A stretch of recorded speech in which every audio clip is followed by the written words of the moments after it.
ایوان صدر سے اعلیٰ عدلیہ میں اہم تقرریوں کی منظوری مل گئی۔ صدر آصف علی زرداری نے مختلف ہائی کورٹس میں ایڈیشنل ججز کی تقرری اور بعض ایڈیشنل ججز کی توثیق کی منظوری دے دی ہے۔ وزارت قانون نے ہائی کورٹس میں ایڈیشنل ججز کی تقرری کا نوٹیفیکیشن جاری کر دیا۔ نئے ججز میں سے اکثر نے عہدوں کا حلف بھی اٹھا لیا۔ تفصیلات اس رپورٹ میں۔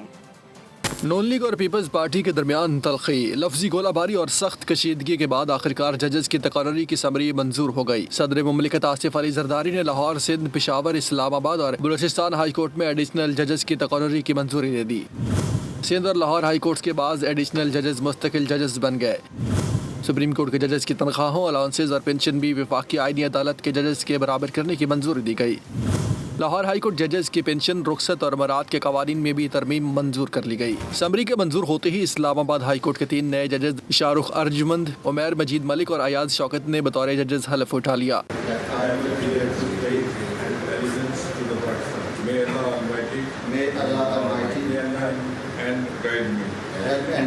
بلوچستان ہائی کورٹ میں تعینات 3 نئے ایڈیشنل ججز رؤف عطا، اللہ داد اور عبدالقیوم لہڑی نے بھی حلف اٹھا لیا۔ صدر مملکت کی منظوری کے بعد لاہور ہائی کورٹ میں تعینات ہونے والے 10 نئے ایڈیشنل ججز کی بھی حلف برداری ہو گئی۔